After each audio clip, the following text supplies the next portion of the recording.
to our channel. Today I'm gonna talk to you about my favorite hamster videos. If you're new here, please hit that subscribe and like button because it means a lot to us when you do. First I'll show you some cute images of one of our new foster hamsters. This is Candy, happily running on her wheel. Hamsters are very active creatures, and despite them being fairly small, they actually need good sized cages.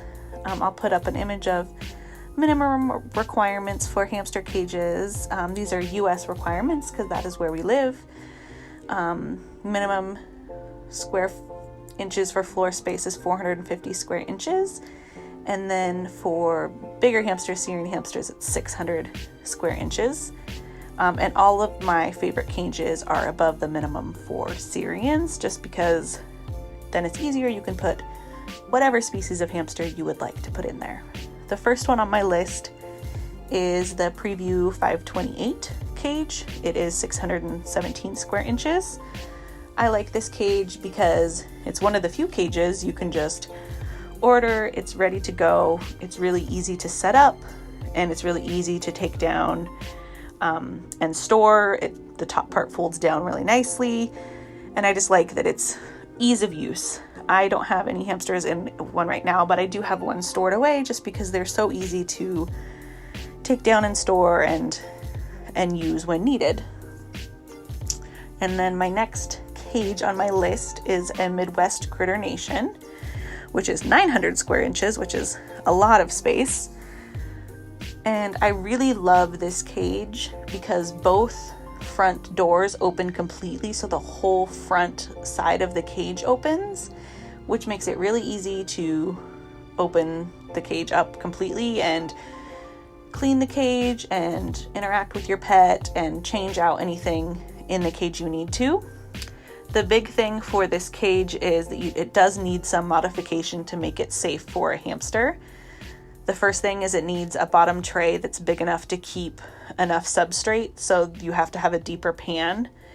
And there's a couple options for this. There's a place that you can order metal pans that are specially made that I'll link in the bottom in the description. And then you also the cheaper option is getting a cement mixing tub from Lowe's, and I think those are like $13. I'll link the one that I get in the description as well. And that gives them plenty of room to give them deep bedding. And then you need to also put an additional shelving in to make sure that there's nowhere that they will fall from a tall height if they climb, because they're not natural climbers and they don't have the best eyesight. So if they climb up really high, they're not going to realize how high they are and they could fall and hurt themselves. So you just have to make sure that you have enough shelving that they can't do that to themselves. And the next cage that I like is tanks. And this is probably one of my favorite options because they're also easy. You can just buy them and put everything in them you need. The minimum tank size would be a 40-gallon breeder tank, which is 648 square inches, so big enough for any species of hamster you would want to put in it. I have both of our foster hamsters in tanks right now because I really love to see them burrowing. And if you have, their deep substrate, you can see them along the side in the front of the glass, burrowing down and just sleeping in silly, funny places underneath their bedding. And I really enjoy watching that. So I like them being in tanks. You could have a minimum of a 40-gallon, but you could go up from there. Bigger is always better with hamsters. So it's just really fun to watch them in tanks. And my last favorite cage is not a cage that I've actually ever personally owned.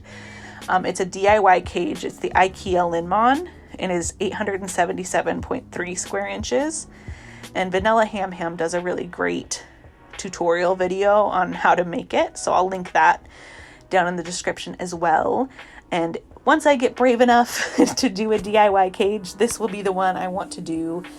I love it. I love that the front of it is glass. You can see your hamster in there burrowing just like the other ones, and it gives them so much floor space, which is great for hamsters to be able to run around in.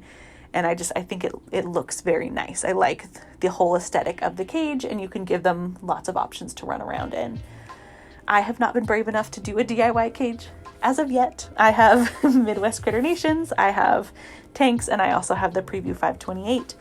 I have had experience with other barred cages as well. I just didn't like them as well as the Preview because it's easier to use. But all of these cages are my favorites. If you have a favorite that I didn't mention, please comment it down below so I can check it out and see what I think of that one as well. But these are my top 4 options for hamsters that I think are easy to use, have enough space for any species you want to put in them, and also enough space to put all of their accessories. I hope that you have a great day, and thanks for visiting and watching our video. Bye!